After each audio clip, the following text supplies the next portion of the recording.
ஓம் சரணாகத தீனார்த்த பரித்ராணபராயணே சர்வஸ்யார்த்திகரே தேவி நாராயணி நமஸ்துதே. வணக்கம் நேயர்களே, இது மகாலட்சுமி ஜோதிடம் வழங்கும் காலச்சக்கரம். உங்கள் அன்பு ஜோதிடர் ஸ்ரீராம்ஜி பேசுகிறேன். அனைவரும் நலமுடன் இருக்கிறீர்களா? நன்றாகத்தான் இருப்பீர்கள், நன்றாக இருக்க வேண்டும். இன்றைய காணொளியில் நாம் காண இருப்பது தசாநாதனும் குரு பார்வை. இதான் தலைப்பு. குரு பகவான் இயற்கை சுவர், முழுமையான சுப வலிமை கொண்டவர். எந்த ஒரு சூழ்நிலையிலும் தனது பார்வையின் வலு மூலமாக தான் பார்க்கும் இடங்கள் மற்றும் பார்க்கும் கிரகங்களை வலிமைப்படுத்தக்கூடியவர். குருவுடைய பார்வையினுடைய ஒரு தனிச்சிறப்பு என்ன அப்படின்னா, ஒரே நேரத்தில் 12 வீடுகளில் ஒரு சர வீடு, ஒரு ஸ்திர வீடு, ஒரு உபய வீடுன்னு 3 நிலைகளையுமே பார்க்கக்கூடியவர். வேறு எந்த கிரகத்துக்கும் இந்த ஸ்பெஷல் கிடையவே கிடையாது. இப்போ உதாரணமாக சிம்மத்தில் குரு இருக்காருன்னு வச்சுங்க. அவர் தனது 5ஆம் பார்வையால் ஒரு உபய வீட்டை பார்ப்பார். தன் 7ஆம் பார்வையால் ஒரு ஸ்திர வீடை, நிலைத்த வீட்டை பார்ப்பார். தன் 9ஆம் பார்வையால் ஒரு சர வீட்டை பார்ப்பார். இதுதான் அவருடைய ஸ்பெஷல். இருக்கிறதுலே முழுமையான சுபர். எந்த சூழ்நிலையிலும் பெரும் கெடுபலன்களை தராதவர். உபய லக்கணங்களுக்கு, அதுலேயும் கன்னி மிதுன லக்கணத்துக்கு அவர் பாதகாதிபதி, ரிஷப துலா லக்கணத்துக்கு ருணாதிபதி, அட்டமாதிபதினு சொல்கிறது அது தனி கதை. குருவின் பார்வை திறனுக்கான முக்கியத்துவம் ஏன் அப்படிங்கிறது இங்கே சொல்கிறதுக்கான சூட்சுமம் என்னென்னா, குரு பார்க்க கோடி குற்றம் நிவர்த்தி. இப்போ உங்களுக்கு எந்த மாதிரியான தசை நடந்தாலும் சரி, யோக திசைகளோ அவயோக திசைகளோ என்ன திசை நடந்தாலும் சரி, இந்த தசாநாதனை குரு பகவான் பார்த்தார் என்றால், அந்த தசாநாதனை குரு பகவான் பார்த்து கொண்டிருக்கிறார் என்றால், நிச்சயமாக அந்த தசையில் அந்த ஜாதகருக்கு குறைந்தபட்ச நன்மைகள் கேரண்டி. புரியுதுங்களா? இப்போ ஒரு ரிஷப லக்ன ஜாதகத்தை எடுத்துக்குவோம். இவருக்கு குரு ஆகாதவராகவே வச்சுக்கலாம். இவருக்கு இப்போ சந்திர திசை நடக்குது. சந்திரன் 3 கூடைய பொது மாரகாதிபதி வேற, ஸ்திர லக்னம் இவர். இந்த சந்திரனை குரு பார்க்குறார். இப்போ இந்த மாரகம் என்பது இங்கே மறைந்து போய்விடும். தவிர 3ஆம் இடத்தின் வாயிலான நல்ல பலன்கள் ஜாதகருக்கு கிடைப்பதற்கான வாய்ப்புகளை உருவாக்கும். புரியுதுங்களா? இப்போ குரு பார்வையின் சூட்சமும் இதுதான். இப்போ ஒரு மகர லக்ன ஜாதகர் இருக்கார். இந்த மகர லக்கணத்துக்கு சூரிய திசை ஆகாதுன்னு நம்ம நிறைய காணொலிகளில் சொல்லியிருக்கோம். அட்டமாதிபதியோட திசை சிரமங்களை தரும், துன்பங்களை தரும், பிரச்சனைகளை தரும், அவமானங்களை தரும், வம்பு வழக்குகளை தரும் சொல்கிறோம். இப்போ ஜாதகருக்கு சூரியன் 11ஆம் இடத்துல இருக்கார். 11ஆம் இடத்துல பாதகஸ்தானத்தில் வந்து உட்கார்ந்துருக்கார். அட்டமாதிபதி பாதகஸ்தானம் 2 வலு சேர்ந்துக்குது. கடகத்தில் உச்சம் பெற்ற குரு இந்த சூரியனை பார்த்தபடி இருக்கார். கடகத்தில் உச்சம் பெற்ற குரு லக்னத்தையும் பார்க்குறார், சூரியனையும் பார்த்தபடி இருக்கார். இப்போது இந்த மகர லக்ன ஜாதகருக்கு அந்த அட்டமாதிபதியின் பிரச்சனைகள் என்பது வடிவமைக்கப்பட்டு வடிகட்டப்பட்டு பெருமளவு துன்பங்களில் இருந்து ஜாதகர் தன்னை தற்காத்து கொள்வார். இதுதான் குரு பார்வையுடைய சூட்சம். இப்போ ஒரு கடுமையான தோஷம் இருக்க, இந்த கடுமையான தோஷத்தை ஜாதகருக்கு குருவின் பார்வை நிவர்த்தி செய்யும். இப்போ உங்களுக்கு ஒரு தசை நடத்தக்கூடிய கிரகம், ஏதோ ஒரு கிரகம் உங்களுக்கு தசை நடத்த போகுது, அல்லது இது லக்ன சுபர் தசை நடத்தும் போது குருவின் பார்வை அந்த ஜாதகத்திற்கு அந்த தசாநாதன் தரக்கூடிய ஆதிபத்திய காரகத்துவத்தை மிகுதியாக தரும். அதிகமான நற்பலன்களை தருவதற்கு தூண்டும். லக்ன அசுபர்கள் தசை நடத்தும் போது, லக்னத்துக்கு ஆகாத கிரகங்கள் தசை நடத்தும் போது அந்த குருவின் பார்வையானது அந்த கிரகத்தின் மோசமான விளைவுகளிலிருந்து ஜாதகரை ஒரு இன்சூரன்ஸ் மாதிரி, ஒரு பாதுகாப்பு கவசம் மாதிரி காப்பாற்றும். இதுதான் குரு பார்வையுடைய தீட்சண்யம்.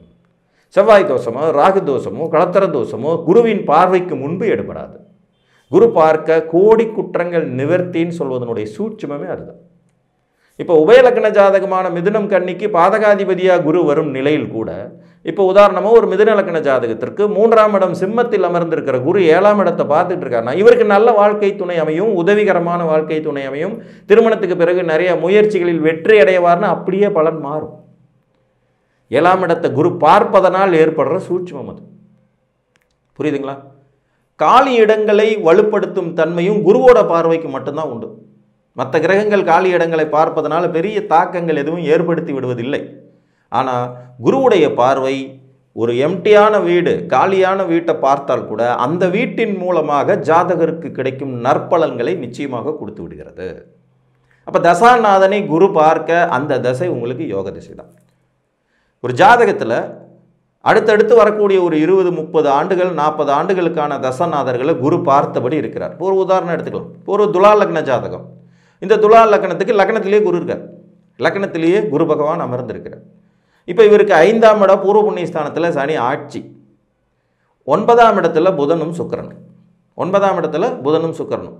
இப்போ லக்னத்தில் இருக்கிற குரு சனியையும் பார்க்குறாரு, புதனையும் பார்க்குறாரு, சுக்கிரனையும் பார்க்குறாரு. இதில் சனி மகா திசை மிடில் ஏஜில் அவருக்கு வருது. சனி திசை தர வேண்டிய அத்துணை நற்பலன்களையும் வாரி வழங்கிட்டு போயிடும். அடுத்து கண்டினியூவாக வரக்கூடிய புதன் திசையும் குரு பார்த்தபடி, பாக்கியாதிபதி ஆட்சியாக இருக்கார், பாக்கியாதிபதியும் குரு பார்த்தபடி இருக்கார்.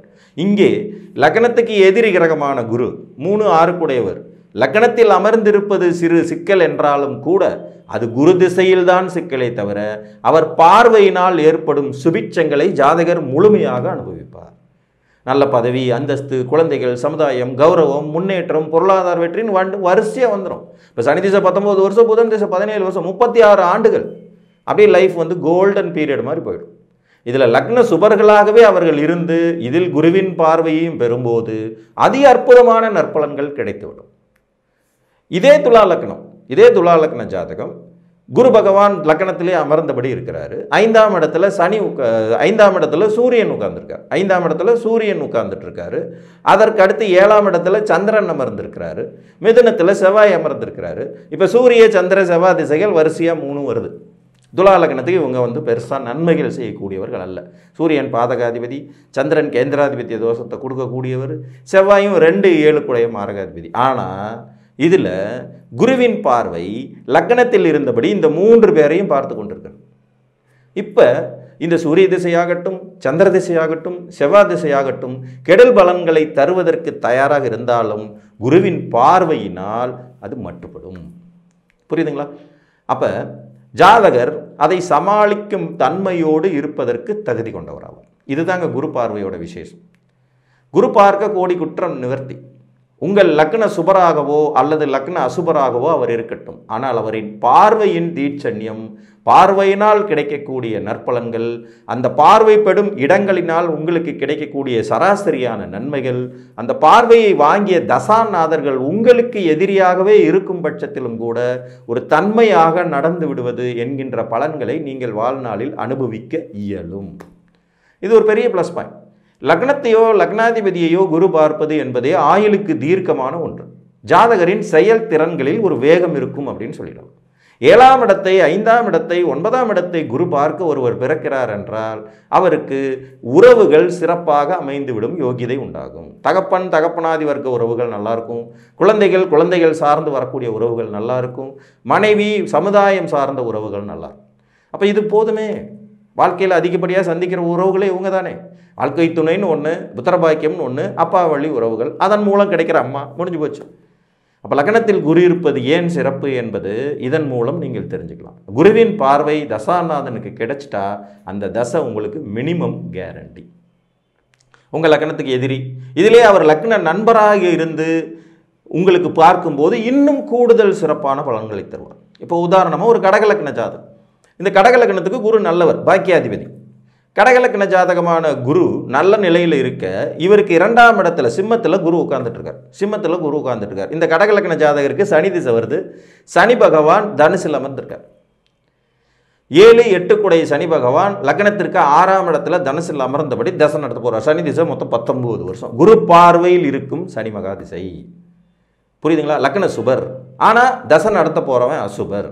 ஆனாலும் இங்கே குரு வரவை பெற்றதனால சனி மகா திசை அடக்கி வாசிக்கும்.